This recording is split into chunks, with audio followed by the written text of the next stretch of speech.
নমস্কার, আমি নির্মল দেবনাথ। আজকে এই ভিডিওটির মাধ্যমে WBCS অফিসার কিভাবে হবে টোটাল বিষয় নিয়ে আলোচনা করব। 10টা টপিক রেখেছি তোমাদের জন্য।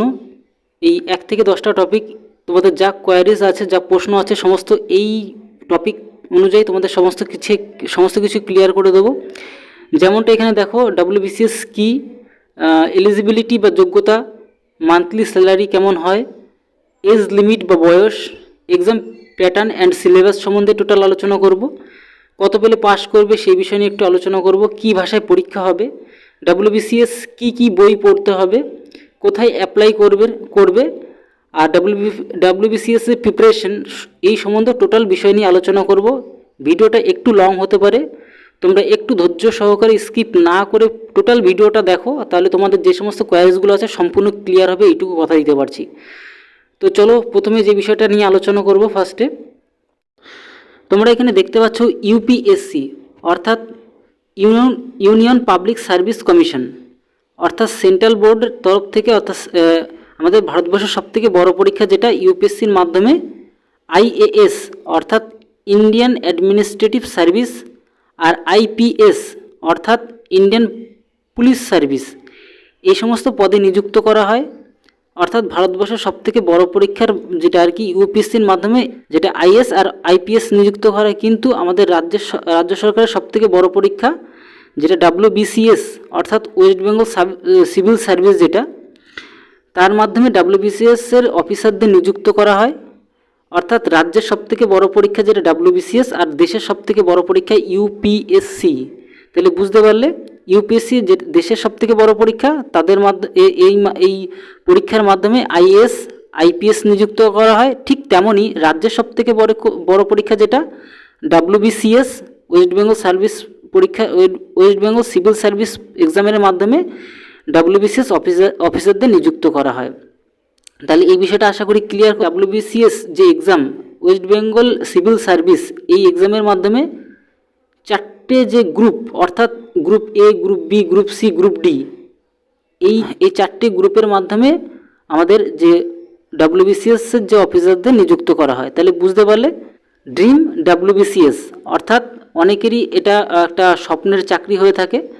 তো এই কারণেই প্রতি বছর প্রচুর পরিমাণে ভ্যাকান্সিও বেরিয়ে থাকে।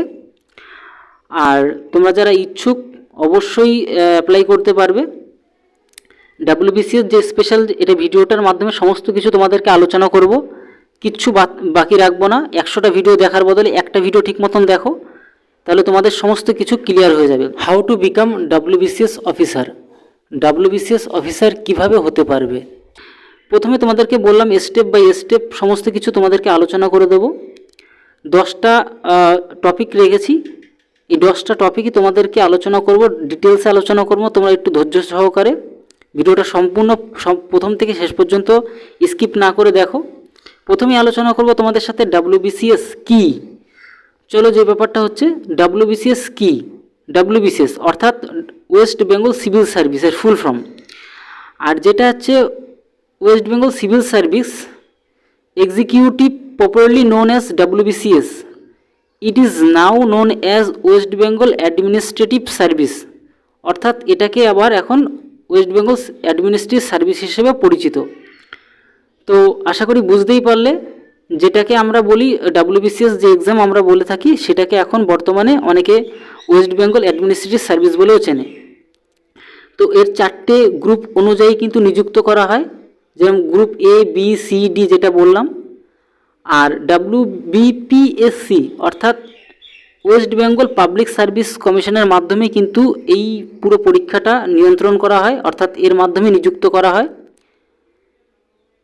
After WBCS exam, BDO revenue officer, DSP officer, panchayat development officer, joint VDO, এই সমস্ত অফিসার পদে কিন্তু WBCS যে এক্সামটা রয়েছে সম্পূর্ণ ক্লিয়ার করলে তোমরা কিন্তু এই সমস্ত পদে নিযুক্ত হতে পারবে। এরপরে যে ব্যাপারটা রয়েছে 2 নম্বর, এলিজিবিলিটি বা যোগ্যতা। এইচএসে যে কোনো শাখায় পাশ করার পরে তোমরা যদি গ্র্যাজুয়েশন কমপ্লিট করে থাকো, তবে এই পদের জন্য তোমরা এডুকেশন যে কোয়ালিফিকেশন সম্বন্ধে কিন্তু কোয়ালিফাইড, অর্থাৎ তোমরা এই বিষয়ে যোগ্য। এডুকেশন যে কোয়ালিফিকেশন অর্থাৎ শিক্ষাগত যে যোগ্যতা রয়েছে, গ্র্যাজুয়েশন কমপ্লিট করতে পারলে, যে কোনো শাখায় কমপ্লিট করতে পারলে তোমরা কিন্তু এডুকেশন কোয়ালিফিকেশন অর্থাৎ শিক্ষাগতভাবে যোগ্য। তাহলে আশা করি বিষয়টা বুঝতে পারলে যে এলিজিবিলিটি অফ যোগ্যতা, যেটা শিক্ষাগত যোগ্যতাটা বুঝতে পারলে। মান্থলি স্যালারি বা বেতন, এই বেতনটা তোমরা একটু দেখে নাও। মোটামুটি এই গ্রুপ এ পোস্টের জন্য 56,100 থেকে 1,44,030 টাকা পর্যন্ত। গ্রুপ বি যেটা রয়েছে 56,100 থেকে 1,44,300 টাকা। আর গ্রুপ সি যেটা পোস্টটা রয়েছে সেটার জন্য 42,600 থেকে 1,09,800 টাকা পর্যন্ত। এটা একটা গুগল থেকে একটা সাইট তুলে তোমাদেরকে দেখালাম। এটা পুরোপুরি একটা মোটামুটি তোমাদেরকে একটা স্যালারি সম্বন্ধে কনসেপ্ট দিলাম। এর একটু বেশি কম হতে পারে, কেন যেহেতু গুগল থেকে তুলে আনা বিষয়টা। তো তোমরা মোটামুটি একটা ধারণাটা পেলে যে স্যালারি কেমন হতে পারে। চলো পরবর্তী বিষয়টা নিয়ে আলোচনা করব, এজ লিমিট বা বয়স। এজ লিমিট গ্রুপ এ 21 থেকে 36 বছর, আর গ্রুপ বি যেটা 20 থেকে 36 বছর পর্যন্ত। গ্রুপ সি 21 থেকে 36, আর গ্রুপ ডি 21 থেকে 39 বছর পর্যন্ত তোমরা এই বয়সের জন্য এই WBCS এক্সামের যে বয়স লিমিট, এত বয়স পর্যন্ত তোমরা কিন্তু অ্যাপ্লাই করতে পারবে। রিল্যাক্সেশন ফর রিজার্ভ ক্যাটাগরি, অর্থাৎ SC ST যারা তোমরা রয়েছো তাদের 5 বছর ছাড় পাবে এই বছরের পরেও। ওবিসিরা 3 বছরের পরে 3 বছর ছাড় পাবে। PWD 45 বছর পর্যন্ত তোমরা অ্যাপ্লাই করতে পারবে। তো এই বিষয়টা সম্পূর্ণ ক্লিয়ার হলো তোমাদের আশা করি। চলো পরবর্তী বিষয় যেটা রয়েছে ফিজিক্যাল রিক্রুটমেন্ট। শুধুমাত্র গ্রুপ বি, অর্থাৎ যে 4টি গ্রুপ রয়েছে ABCD, তাদের মধ্যে শুধুমাত্র বি গ্রুপে তাদের ফিজিক্যাল রিক্রুটমেন্ট হয়। অর্থাৎ এটা একটা পুলিশ ক্যাটাগরির এক্সাম। মেল অর্থাৎ পুরুষদের জন্য 1.65 মিটার্স তোমার হাইট হতে হবে, উচ্চতা যেটা। তারপর ফিমেলদের অর্থাৎ মহিলাদের জন্য 1.50 মিটার্স হাইট হতে হবে। এগুলো শুধুমাত্র। আর যেটা বলে রাখছি তোমাদেরকে, মোটামুটি যে ফিজিক্যাল রিক্রুটমেন্ট যেটা হয়, ফিজিক্যাল যে সমস্ত মাপজোপ হয়, অনেকটা আমাদের যে কলকাতা পুলিশ আর হচ্ছে কি ওয়েস্ট বেঙ্গল পুলিশের যে সমস্ত মেজারমেন্ট হয়, ফিজিক্যাল মেজারমেন্ট প্রায় সেম টু সেম হয়। শুধুমাত্র গ্রুপ বির জন্য কিন্তু দেখো এখানে লিখেও রাখা আছে, গ্রুপ বি পদের জন্য শুধুমাত্র ফিজিক্যাল রিক্রুটমেন্ট লাগে, আর বাদবাকি যে সমস্ত গ্রুপ রয়েছে ACD পদের জন্য কোনো ফিজিক্যাল টেস্ট লাগে না। তাহলে বুঝতে পারলে আশা করি। চলো পরবর্তী বিষয়টা যেটা রয়েছে, দেখো এক্সাম যে প্যাটার্ন, সিলেবাস অর্থাৎ এক্সাম যে প্যাটার্ন সেটা কিন্তু 3টে পার্ট হয়। অর্থাৎ প্রিলিমিনারি এক্সাম হয় একটা, মেন্স এক্সাম হবে একটা, আর ইন্টারভিউ। এই টোটাল 3টে পার্টের মাধ্যমে কিন্তু তোমাদের এই WBCS যে এক্সামটা সম্পূর্ণ ক্লিয়ার হয়। তাহলে আশা করি বুঝতে পারলে। এইবার দেখো যেটা বলার, যে সিলেবাসটা, প্রিলিমিনারি সিলেবাস যেটা প্রথম প্রাথমিক যে পরীক্ষাটা হয়, টোটাল 200 নম্বরের পরীক্ষায় দেখতে পাচ্ছ যে টোটাল মার্কস 200 নম্বরে হবে। MCQ বেস প্রশ্ন হবে, অর্থাৎ মাল্টিপ্লে চয়েস কোশ্চেন হবে। আর দেখো তোমরা যদি না বুঝতে পারো যে মাল্টিপ্লে চয়েস কোশ্চেন কেমন টাইপের, অর্থাৎ একটা প্রশ্ন দেওয়া থাকবে, তার মধ্যে 4টে অপশান দেওয়া থাকবে, যেটা তোমার সঠিক বলে মনে হবে সেটা তুমি সঠিক অ্যান্সার দেবে। তো এটাই হচ্ছে গিয়ে মাল্টিপল চয়েস কোশ্চেন অর্থাৎ MCQ। আর তোমাদের যে জেনারেল স্টাডিজ, এর মধ্যেই 8খানা ভাগ থাকবে, যেমনটা এখানে লেখাই আছে। Reasoning, English language, history, geography, current affairs, general knowledge, general science, Indian polity আর ইকোনমিক্স। এই 8টা বিষয়ের উপর 200 নম্বরের পরীক্ষা হবে, কিন্তু সময় থাকবে কত, 2.5 ঘন্টা। এখানে দেখতে পাচ্ছ যে টাইমটা দেওয়া আছে 2.5 ঘন্টা। এটা হচ্ছে প্রিলিমিনারি এক্সামের জন্য। তাছাড়াও এখানে দেওয়া আছে দেখো, যেটা রয়েছে MCQ বেস পরীক্ষা হবে, 200 নম্বরের পরীক্ষা হবে, 2.5 ঘন্টার সময় দেওয়া থাকবে। আর এই পরীক্ষার পাশ করলে কিন্তু মেন এক্সাম দিতে পারবে তোমরা। আর যেটা আর কি নম্বরটা মেন্সে কখনোই যোগ হবে না, এটা কিন্তু তোমরা মাথায় রেখো। তাহলে বুঝতে পারলে বিষয়টা সম্পূর্ণ। চলো পরবর্তী বিষয়টা দেখো, যে এক্সাম হবে তার জন্য দেখো 8খানা যে বলছিলাম যে পার্ট থাকছে। ইংলিশ থাকছে তার মধ্যে দেখো 25 নম্বর, জেনারেল সায়েন্স থাকছে 25 নম্বরের থাকবে। এখান থেকে কারেন্ট অ্যাফেয়ার্স, অর্থাৎ এখানে যেরকম কারেন্ট ইভেন্টস অর্থাৎ কারেন্ট অ্যাফেয়ার্স অর্থাৎ ইন্টারন্যাশনাল ইম্পর্টেন্স যেগুলো রয়েছে সেখান থেকে 25 নম্বর থাকবে। ইন্ডিয়ান হিস্ট্রি থেকে তোমার থাকছে এখানে 25 নম্বর। জিওগ্রাফি থাকবে এখানে তোমার 25 নম্বর। তারপরে হচ্ছে কি ইন্ডিয়ান পলিটি ইকোনমি থেকে 25 নম্বর থাকছে, ইন্ডিয়ান ন্যাশনাল মুভমেন্ট থেকে 25 নম্বর থাকছে, তারপরে জেনারেল যে ম্যানুয়াল এবিলিটি ওইখান থেকেও 25 নম্বর থাকছে। টোটাল মিলে দেখো এখানে 200 নম্বরেরই পরীক্ষা হবে। তাহলে বুঝতে পারলে যে 8খানা ভাগ থাকছে, তার মধ্যে থেকে 200 নম্বরের পরীক্ষা হবে প্রিলিমিনারি এক্সাম এটা কিন্তু। আর এই এক্সামের নাম্বার কিন্তু কখনোই মেন এক্সামে যুক্ত হবে না, শুধুমাত্র মেন এক্সামে বসার জন্যই প্রিলিমিনারি এক্সামটা দেওয়া হয়। তো বুঝতে পারলে। এইবারে দেখো মেন এক্সামে আমরা চলে আসলাম। মেন এক্সামের যে এক্সাম সিলেবাসটা 8টা পেপার থাকবে, যেটা বলছিলাম এর আগেও 8টি পেপার থাকবে, 6টা কম্পালসারি থাকবে আর 1 অপশনাল যেটা আর কি তোমার সাবজেক্ট থাকবে, তার মধ্যে 2টো পেপার থাকবে। এবার যেটা দ্বিতীয়তে আলোচনা করব তোমাদের সাথে, টোটাল যে পেপার 8টি থাকছে যেটা বলে দিলাম এখানটায়, প্রতিটিতে 200 নম্বর করে পরীক্ষা হবে আর 3 ঘন্টা করে সময় থাকবে। মেন এক্সামের জন্য 1600 মার্কসের পরীক্ষা হবে, কিন্তু এখানে কিছু জিনিস তোমাদেরকে জেনে রাখতে হবে যেটা বলবো এখনই। আচ্ছা, ইন্টারভিউ সম্বন্ধে একটু আলোচনা করে দিই এখানটা তোমাদের। গ্রুপ এ আর গ্রুপ বির জন্য 200 মার্কসের ইন্টারভিউ হবে, আর গ্রুপ সির জন্য কিন্তু এখানে 150 মার্কের ইন্টারভিউ হবে, আর গ্রুপ ডি যেটা রয়েছে তার জন্য কিন্তু 100 মার্কের ইন্টারভিউ হবে এখানটায়। তাহলে ইন্টারভিউ সম্বন্ধে আশা করি বুঝতে পারলে। এইখানে দেখো এইখানে রয়েছে মেন্সের টোটাল নাম্বার, এই জায়গাটা একটু তোমাদের খেয়াল করে জিনিসটা দেখো।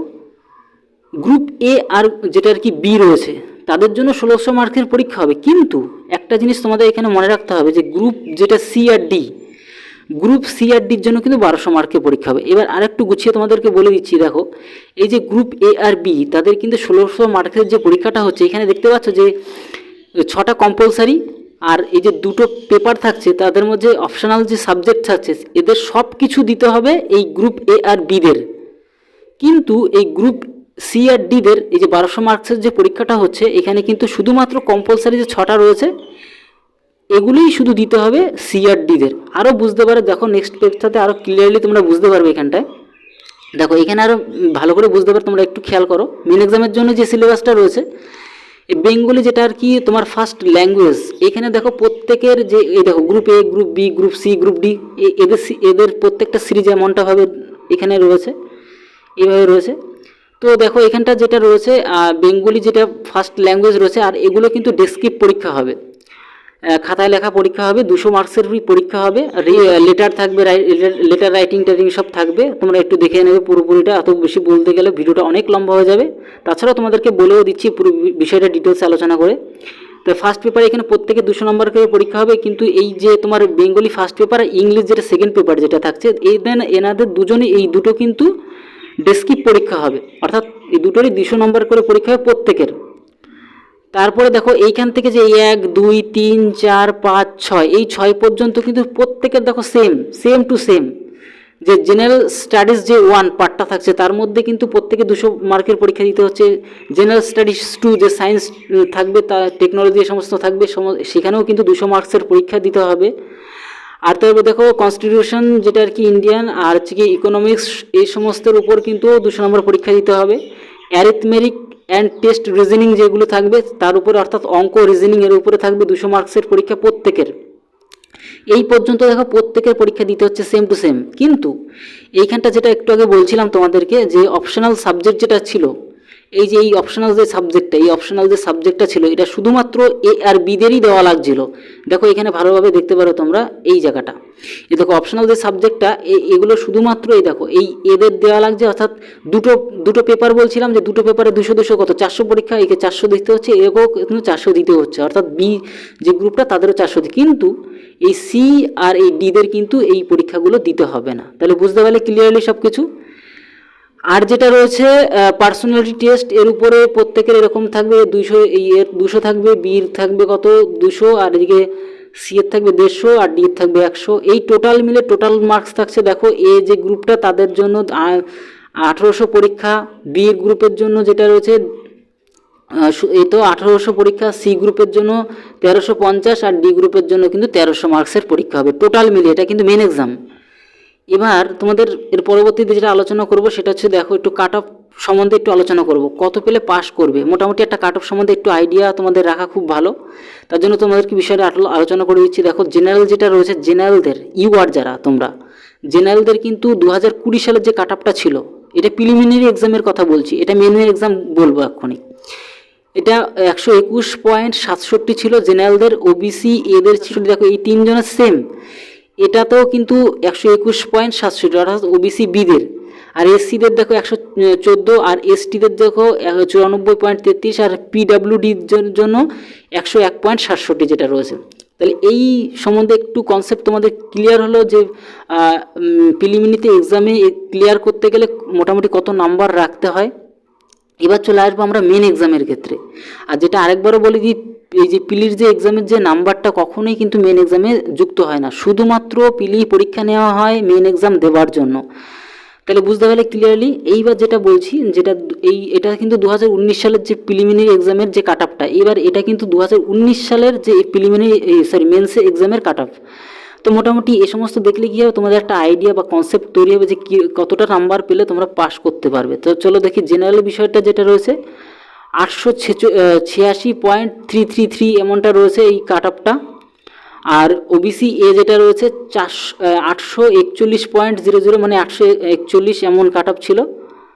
আর এদিকে ওবিসি বিদের 862 ছিল, এসসিদের 805 ছিল, এসটিদের 738.999 এমন ছিল। আর এই পিএইচএলভি এদের ছিল কত, 704 এমন ছিল। তাহলে মোটামুটি একটু কনসেপ্ট তোমাদের বুঝতে পারলে যে এই বিষয়টা মেন এক্সাম ক্লিয়ার করতে গেলে মোটামুটি কত নাম্বার পেতে হয়। শুধুমাত্র এই ধারণাটা দেওয়ার জন্যই এগুলো তোমাদেরকে দেখালাম। আশা করি তোমাদের একটু হলেও হেল্প হবে। চলো পরবর্তী বিষয়টা কী ভাষায় পরীক্ষা হবে, কী ভাষায় পরীক্ষা হবে অর্থাৎ এক্সামটা কী ভাষায় হবে। বাংলা ও ইংরাজিতে উভয় ভাষায় কিন্তু পরীক্ষা হবে। যেমনটা দেখো পিলি এক্সামের জন্য যেটা বাংলা ইংরাজি দুটোই থাকবে, তোমার যেটা ইচ্ছে অর্থাৎ যেটা তোমার পছন্দ সেই ভাষায় তুমি এক্সাম দিতে পারবে, অর্থাৎ বাংলাতে চাইলে বাংলাতেও পরীক্ষা দিতে পারবে। পিলির কথাটা বলছি, অর্থাৎ ফার্স্ট পরীক্ষাটার কথা বলছি। ইংরাজিতেও থাকে প্রশ্ন, তোমার যেটা খুশি সেটাতে তুমি প্রশ্নের অ্যান্সার করতে পারবে। কিন্তু এই যে মেন এক্সাম যেটা রয়েছে ইংরাজি বাংলা শুধুমাত্র ইংরাজিতেই থাকবে। এবার যেটা বলে দেওয়ার, এই বিষয়টা তোমাদেরকে একটু ক্লিয়ার করে দিচ্ছি, এক সেকেন্ড। এই বিষয়টা বলতে এক সেকেন্ড তোমাদের জন্য এক সেকেন্ড। আচ্ছা, এই যে দেখো, এই যে বাংলায় যে পরীক্ষাটা, এই যে ফার্স্ট যে বাংলায় পরীক্ষাটা, যেহেতু 6টা কম্পালসারি আর টোটাল মিলে তো 8টা পেপার, এই বাংলার যে পরীক্ষাটা তো বাংলায় দিতে হবে, এটা বাংলায় ডেসক্রিপ্ট সমস্ত কিছু লিখতে হবে, কিন্তু এরপরে বাকি যা রয়েছে সব ইংরেজিতে তোমাকে কিন্তু ক্লিয়ার করতে হবে। তাহলে বুঝতে পারলে বিষয়টা টোটালটি। তাহলে চলো বিষয়টাতে যখন ক্লিয়ার হলো আর একটু আলোচনা করে দিচ্ছি এখানটায়।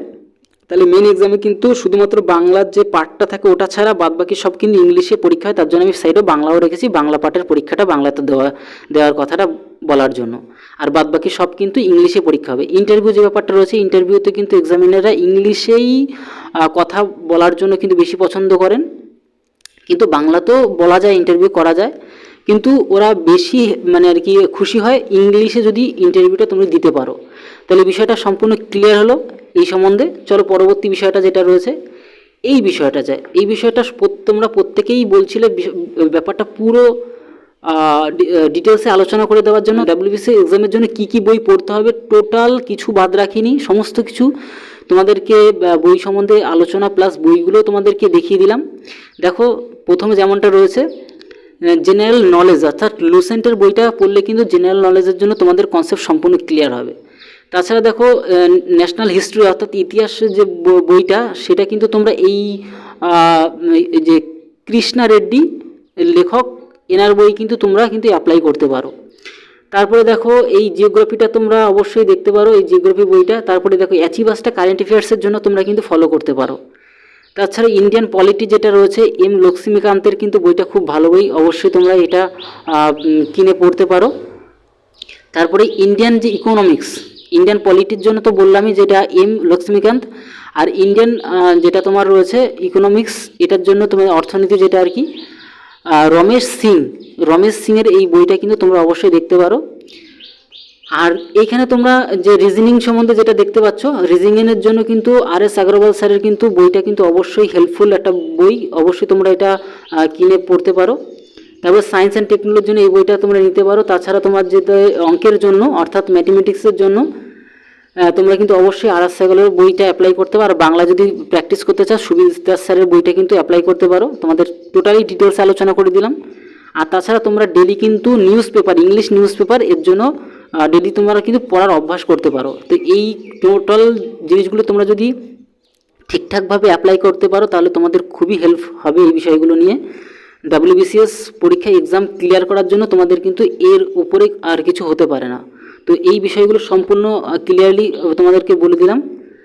এবার যেটা রয়েছে কোথায় অ্যাপ্লাই করবে, যখন তোমাদের ভ্যাকান্সি বেরোবে তখন অ্যাপ্লাই করবে কোথায়, অর্থাৎ অ্যাকচুয়াল ব্যাপারটা যেটা হয় পিএসসি অর্থাৎ পাবলিক সার্ভিস কমিশন এর মাধ্যমেই কিন্তু আমাদের এই ডাব্লিউবিসিএসের যে এক্সামগুলো নেওয়া হয়। আর এই যে ওয়েবসাইটটা তোমরা দেখতে পাচ্ছ, অর্থাৎ যে ওয়েবসাইটটা যেটা আছে https তারপরে wbpsc.gov.in এই ওয়েবসাইটে গিয়ে তোমরা ফর্ম ফিল আপ করতে পারো। চলো পরবর্তী বিষয়টা যেটা রয়েছে 10 নম্বর যে টপিকটা নিয়ে আলোচনা করবো সেটা ডাব্লিউবিসিএস যে প্রিপারেশন। বেশি কিছু বলবো না, 2-3টে বিষয় নিয়ে তোমাদেরকে বলবো। সেটা হচ্ছে পূর্ববর্তী বছরের যে সমস্ত প্রশ্নগুলি এসেছে সেগুলো ভালো করে তুমি প্র্যাকটিস করবে, খেয়াল করবে অবশ্যই, না হলে কিন্তু যে প্রশ্নের প্যাটার্ন সম্বন্ধে কোনো রকম অভিজ্ঞতা পাবে না। ওই অভিজ্ঞতা করার জন্য পূর্ববর্তী যে এক্সাম প্র্যাকটিস সেট ওগুলো তোমরা অবশ্যই খেয়াল করবে। তাছাড়া কিছুদিন পর পর যে কোচিং সেন্টার হোক বা অথবা বাড়িতে মক টেস্ট দেবে। এনসিইআরটির যে বইগুলো অবশ্যই তুমি কিন্তু পড়বে, খেয়াল করবে, কেননা ওই কনসেপ্টের উপরেই বেশি পরিমাণ প্রশ্ন দেওয়া থাকে মেন এক্সামে। আর হচ্ছে পড়াশোনাটা অবশ্যই ধারাবাহিকতা বজায় রাখতে হবে। টোটাল এই বিষয় নিয়ে তোমাদেরকে আলোচনা করলাম। সবার শেষে তোমাদের কাছ থেকে জানতে চাইবে ভিডিওটি তোমাদের কেমন লাগলো। আর যদি ভিডিওটি তোমাদের ভালো লাগে থাকে তবে লাইক শেয়ার করবে, আর নতুন হয়ে থাকলে অবশ্যই আমাদের চ্যানেলকে সাবস্ক্রাইব করে বেল আইকনটিকে প্রেস করে রাখবে পরবর্তীকালে এমন ইনফরমেটিভ ভিডিও পাওয়ার জন্য। আর পরবর্তীতে কী টাইপের ভিডিও চাও অবশ্যই তোমরা কমেন্ট বক্সে জানাতে পারো। তো এই রইল, থ্যাংক ইউ।